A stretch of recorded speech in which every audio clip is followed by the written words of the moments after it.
Okay, I think we'll get started.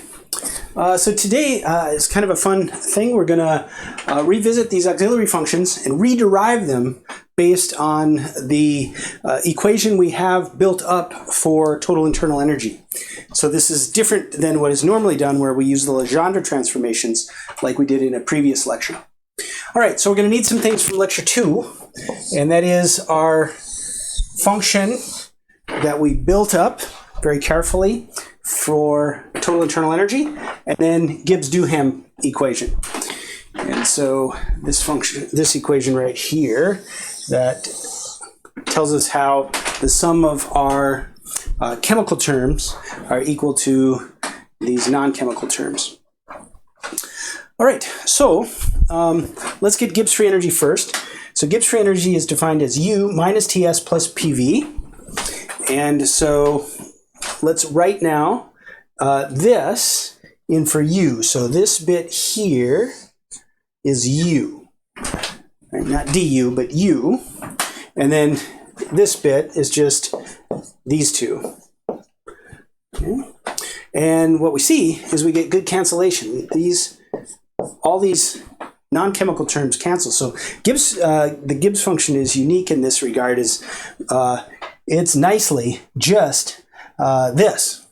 And so when we look at this, it's like hard to think about where these terms are going to come back. It seems like we've reduced it all the way down to this matter term rather than the TS and the PV term. Well, let's go ahead and take dg. So dg is going to be, I'm going to take d of both sides here, so take a d in here. I'm going to get dg, and then d is linear, so I could pass it through the sum. So the differential form of a sum is the sum of differential forms, and so we get mu dn plus n d mu by the product rule. Well, I'm going to take this just as is. I'm going to take that just as is, and then I'm going to use Gibbs-Duhem here. Gibbs-Duhem equation, and replace that there. And what do we get? Lo and behold, we get precisely the auxiliary function dg. So the expression for dg that we had gotten before. So that's kind of cool how that works itself out from this pathway, or this direction of thinking about things.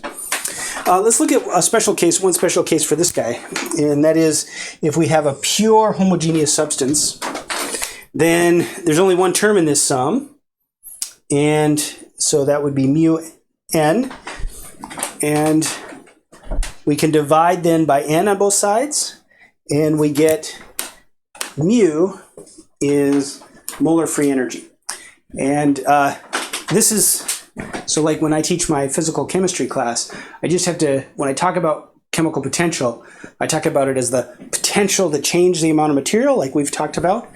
And then I also talk about it as a molar free energy, which is a very convenient at times way to think about things.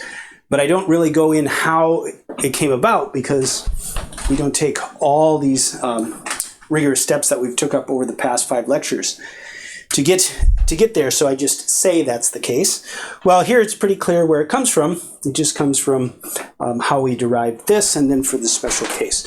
So another way to think about chemical potential is molar Gibbs free energy, which then, let's see, what's nice there, and we had derived this earlier as well, since dg, if we think about G without any, for a closed system without any chemistry going on, then dg is minus s dt plus vdp. And therefore dgm is going to be minus sm dt plus vm dp. But we had derived in an earlier lecture that mu is minus sm dt plus vm dp. And so in a sense, we can think about the chemical potential in this open system, in this open pure system, as the molar free energy in a closed pure system. Okay, let's quickly then pick up enthalpy. So enthalpy was defined this way. And again, my U is here. So that's my U from here. And then my PV is here. And so we've got a common PV term that cancels. Leaves us with TS plus this sum. So let's take the D of all this. We're going to get TDS plus SDT. And then we're going to get, this will separate out. So unlike with Gibbs free energy, which just had this term, we have these two terms out in front. This will separate as before. Now, let's take these as is here, take this as is, but then for this one, let's use Gibbs-Duhem equation. And again, we're starting to see here now the utility of the Gibbs-Duhem equation. So that's going to bring in, this bit is going to bring in this from the Gibbs-Duhem equation. So that's going to cancel the SDT term and leave this, which is precisely what we got from the Legendre transformation back in, I think, lecture 3 or something like that.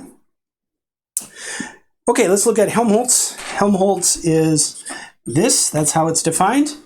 I'll go a little bit faster through this because it's exactly like this, with just the flip-flopping of S and T and P and V. So this, again, is the U. Here's our TS. Take these as is after we D them, and then we Gibbs-Duhem this one. To get these two, we get our VDP terms to cancel, and we are left with precisely what we get for Helmholtz free energy with the Legendre transformation.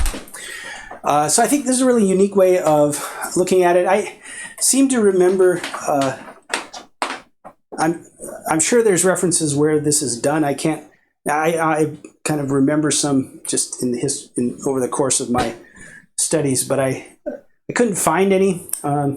So I just worked this up based on what we've been doing, and it was kind of fun to do that. I hadn't thought about this before just preparing these lectures, so it was fun to think about how we can come at these auxiliary functions from a different direction. All right, so we're down to one more lecture in this mini course, and that will be on a little bit more mathematical. Again, we'll come back to the idea of homogeneous functions, of which the thermodynamic functions are examples of homogeneous functions.